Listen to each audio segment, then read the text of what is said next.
សូមស្វាគមន៍សាជាថ្មីមកកាន់ការសិក្សានៅ Python Programming Language ចឹងនៅក្នុងវគ្គចាស់គឺយើងបាន connect ទៅកាន់ Python ហើយយើងបានបង្កើតនៅ table successful បាទអត់មាន crash ហើយមាន error ទាំងអស់អូខេអញ្ចឹងនៅក្នុងវគ្គនេះបាទខ្ញុំនឹងធ្វើការ drop នៅ Khmer ជា table នេះ drop លុបចោលអូខេឥឡូវអត់មានទៀតទេ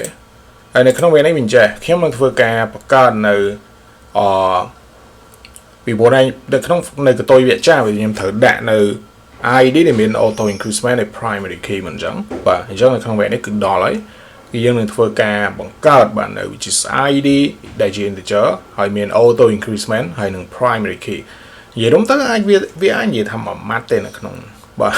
ប៉ុន្តែគាត់ថាខ្ញុំចាំវគ្គហ្នឹងពីព្រោះថាខ្ញុំចង់ធ្វើយ៉ាងម៉េចបាទម្ដងបន្តិចអូខេអញ្ចឹងវាដដែលបងប្អូនអរគ្នានៅក្នុងនេះយើងនិយាយថា create table ខ្មែរ ID ដែលជា integer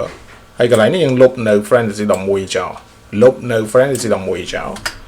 space ហើយយើងនិយាយថាភាសាអក្សរធំនិយាយថា which is going to be auto underscore increment space ហើយបន្តមកទៀតយើងនិយាយថា primary key តែប៉ុណ្្នឹងឯងយល់ទេបងប្អូនអរគ្នាបាទចឹងម្ដងទៀត create table ខ្មែរ ID integer auto increment primary key ហើយក៏ធ្វើប៉ុណ្្នឹង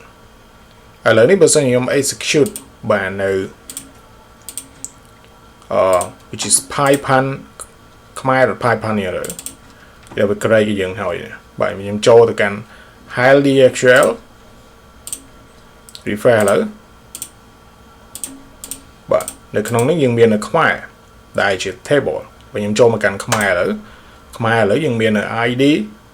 មាននៅបាទមាននៅគេមាននៅ primary key ហើយក៏មាននៅ auto increment បាទហើយតើបើខ្ញុំចូលមកកាន់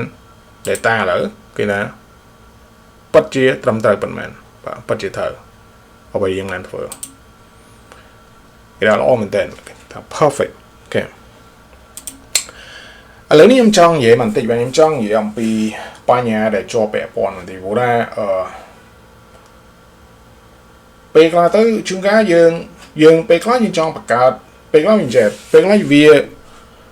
យើងបង្កើតនៅតា character ជា name មួយប៉ុន្តែយើងអត់បានធ្វើនៅ ID នេះអ្វីដែលខ្ញុំកំពុងនិយាយវានិយាយបាទយើងបង្កើត table ហើយយើងបង្កើតនៅ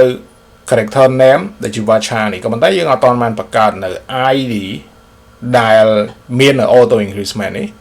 ឬក៏យើងអត់ទាន់មាននៅយើងអត់ទាន់បានបង្កើតនៅ auto increment ជា ID ហ្នឹងបាទអញ្ចឹងឯងគឺយើងអាចនៅមានផ្លូវដែលយើងអាច add នៅ column add បញ្ចូលបាទហើយយើង set which is នៅ primary key យើង set នៅ auto increment ពេលក្រោយបានដោយ command sen ដោយយើងប្រើនៅ alter អញ្ចឹងalter នេះបាទខ្ញុំនឹងធ្វើការលើកយកមកនៅក្នុងវគ្គក្រោយបាទនិយាយទៅអញ្ចឹងនៅក្នុងវគ្គនេះគឺតែប៉ុណ្្នឹងហើយយើងបន្តទៀតបាទនៅក្នុងវគ្គក្រោយ